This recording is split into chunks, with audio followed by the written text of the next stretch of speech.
Tetapi Daud berkata kepada orang Filistin itu. Dikatakan, engkau mendatangi aku dengan pedang dan tombak lembing.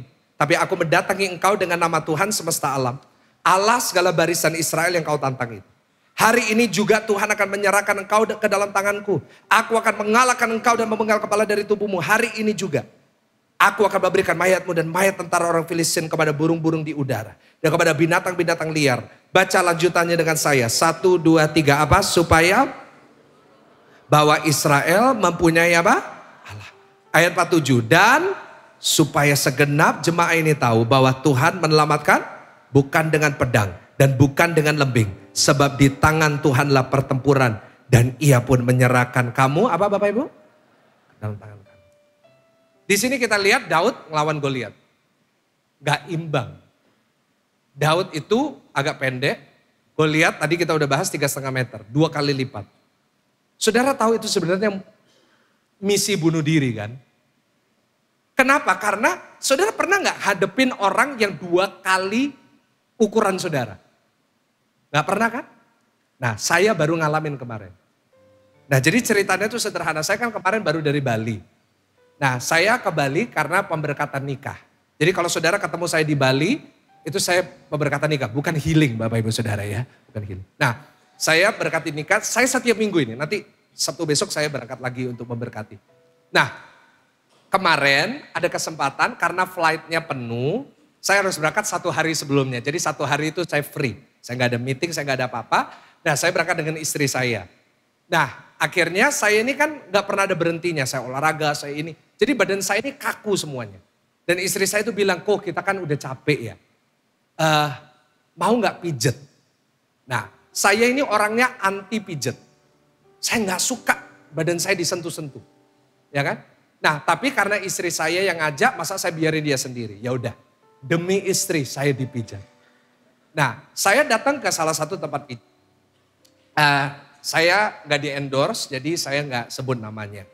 Nah saya ke Sundari, saya ke sana, saya pijet.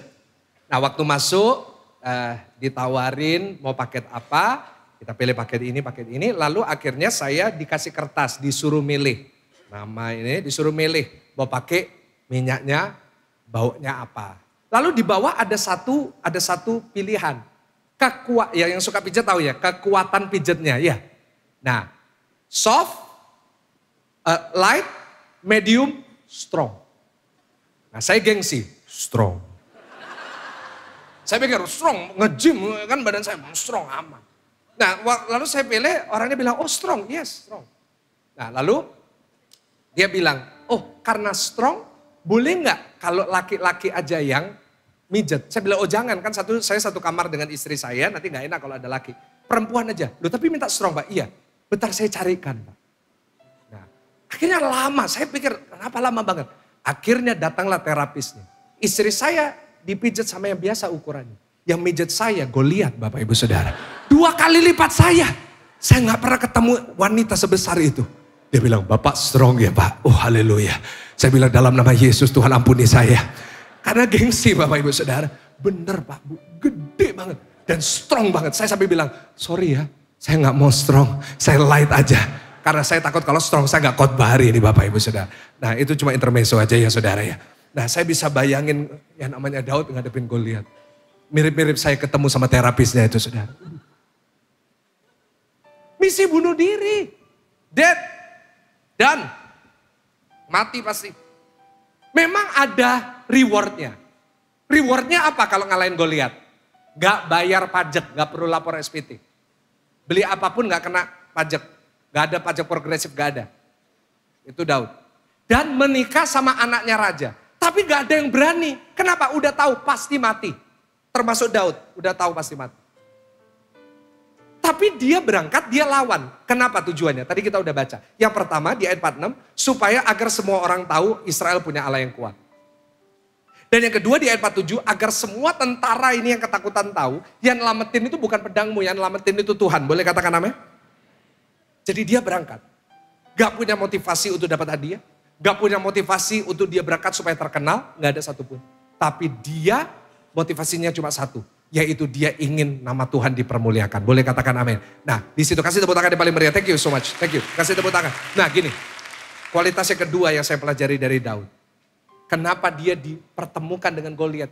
Dengan kesempatan ilahi. Catat yang kedua. Karena dia punya motivasi yang benar. Ulangin sama-sama. Memiliki apa Bapak Ibu? Kasih tahu kanan kiri. Motivasinya yang benar. Motivasi itu apa sih? Ada istilah yang dari dictionary. Dorongan hati yang mendorong seseorang untuk bertindak. Simpelnya gini. Motivasi itu tujuan sesungguhnya di balik perbuatan orang. Orang itu baik sama kita, belum tentu motivasinya benar. Setuju gak sama saya?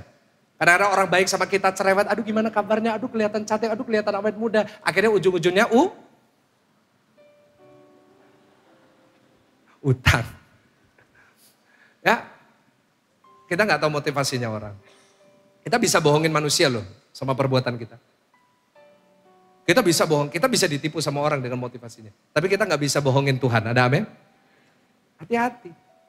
Kalau Tuhan udah tahu motivasi kita gak benar, kita bisa bohongin manusia. Tapi kita gak bisa bohongin Tuhan. Amsal 16 ayat 2 berkata, Tuhan nguji hati. Bahasa Inggris berkata, He looks at your motives. Ya lihat motivasinya. Dan itulah yang membuat saya yakin bahwa Daud motivasinya benar. Kenapa? Karena Tuhan berkata kepada Samuel, aku menemukan seseorang yang berkenan di hati. Karena sebelum Tuhan mengurapi Daud, Tuhan uji dulu hati. Tuhan tidak pernah memilih seseorang sebelum Tuhan uji hati.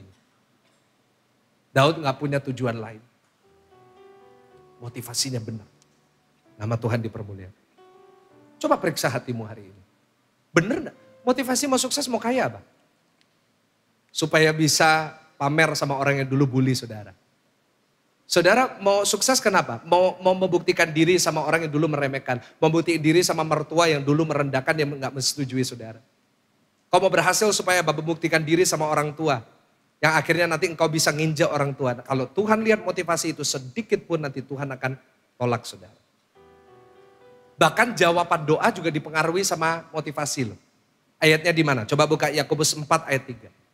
Tampilin dan kita baca sama-sama. 1, 2, 3. Ya, atau kamu berdoa juga tetapi apa sama-sama kamu tidak menerima apa-apa karena kamu salah berdoa. Sebab yang kamu minta itu hendak kamu habiskan untuk apa? Memuaskan. Jadi kalau ada doa kita gak dijawab, coba diperiksa lagi motivasinya. Mungkin kau melakukan itu, lalu motivasinya salah, nanti ujungnya jadi sombong. Kalau dikasih malah nanti gak ke gereja. Oh Tuhan berikan saya berkat supaya saya bisa jalan-jalan ke luar negeri. Nanti kau gak pernah datang ibadah GCS. Halo. Oh berkati aku sukses punya pabrik di setiap kota. Nanti di setiap kota punya istri baru. Tuhan itu lihat loh motivasinya. Karena itu Tuhan akan tolak orang yang motivasinya salah.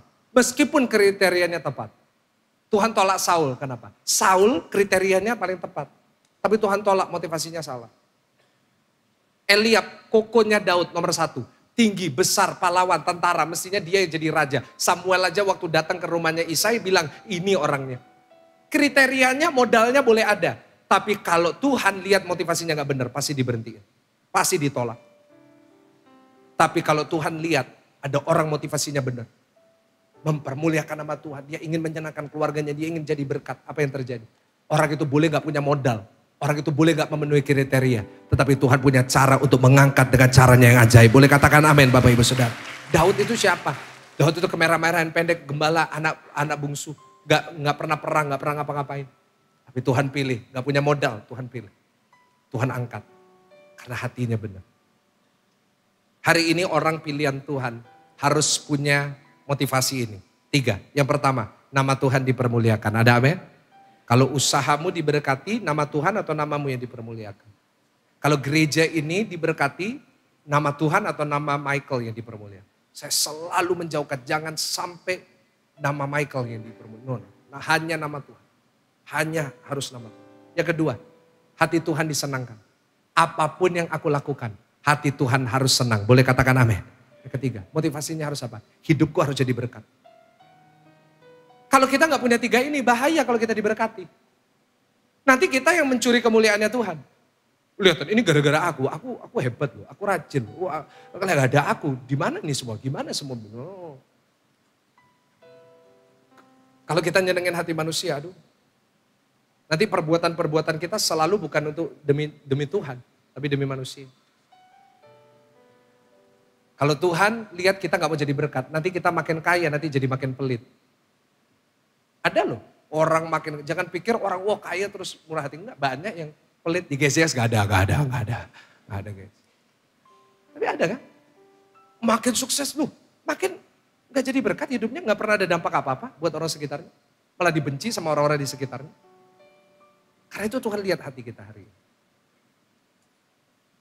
Coba renungkan kalau Tuhan hari ini lagi periksa hati. Mungkin saudara bisa bohong sama saya.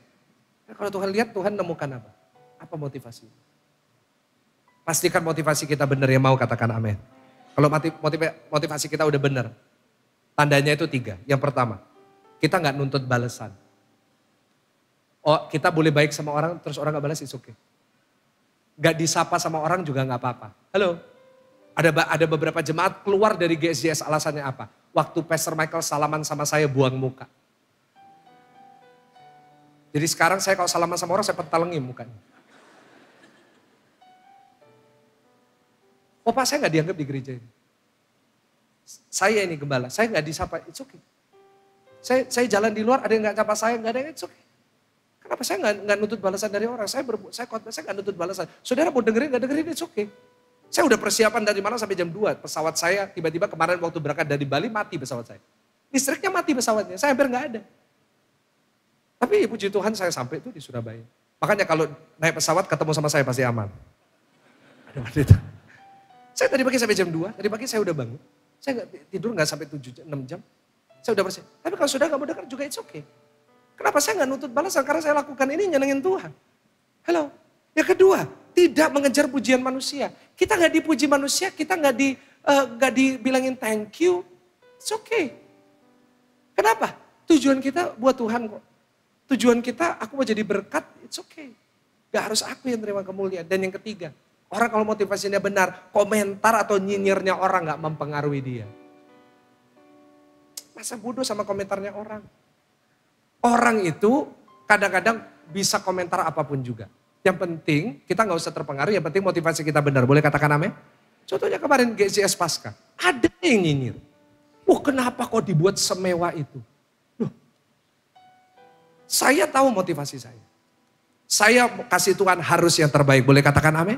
Ada komentar ini, kenapa gak dipakai untuk misi? Loh kita misi juga keluar sangat-sangat banyak. Kemarin ini hari Sabtu, saya gak cerita sama jemaat, saya gak mintakan sama jemaat. Kemarin hari Sabtu, kita baru bantu satu gereja bayarin kontrak 2 tahun. Mereka gak perlu bayar, kita yang bayarin. Kok gak ada tepuk tangan dia paling beribu? Kita udah jadi berkat kok. Kita bulan depan bangun gereja, tapi kita kalau diberkati, kita boleh dong. Kasih Tuhan harus yang terbaik, kalau buat dunia kasih yang baik, kasih Tuhan harus lebih baik. Boleh katakan amin? Saya tahu motivasi saya, jadi biasa aja saya. Orang boleh ngomong apa tentang saya sekarang saya gak terlalu terpengaruh. Saya gak terpengaruh. Ada yang komentar Pastor Michael sekarang kekurusan. Jadi ke orang penyakitan. Gak apa-apa. Ada yang bilang rambut Pastor Michael sekarang terlalu tebal. Kayak orang gelandangan. It's okay. It's okay. Saya lagi coba style yang baru memang rambut. It's okay. Ada satu lagi nih. Orang lagi banyak ngomong. Pastor Michael itu sulam bibir. Saya gak terpengaruh tapi saya harus klarifikasi. Saya gak sulam bibir. Asli dari surga. Ada yang komen, kita gak bisa berhentiin omongannya orang. Kadang-kadang orang itu lihat di luar konteks. Kemarin saya baru dari Bali. Saya lagi makan sama istri saya di kafe sama sekretaris. Saya lagi duduk sebelah istri saya, ada jemaat yang tanya, ini benar Pastor Michael? Iya. Kenapa saya tanya? Kenapa? Iya, karena yang Pastor Michael duduk bukan sama istrinya. Loh, hah? Maksudnya? Karena istri saya lagi gak make up, istri saya lagi nyantai di Bali. Dipikir bukan istri saya. Coba kalau dia gak tanya, pasti jadi omongan kan?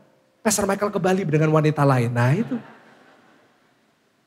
Karena itu sekarang saya kemana-mana saya harus pasang wajah istri saya. Di post saya semua. Kenapa? Karena banyak orang gak kenal sama istri saya. Kemarin saya di Jakarta berkati orang rumah. Saya datang dengan istri saya dan mama saya. Dan ketemu sama jemaat. Jemaat nyalamin mama saya. Oh ini toh istrinya Pastor Michael. Mamaku dipikir bojoku, saudara. Terus saya belum sempat ngomong, dia nyalamin istri saya. Lu anaknya wis gede yo. Ada apa sih dengan muka saya? Saya kan udah glowing. Emang kelihatan masih tua?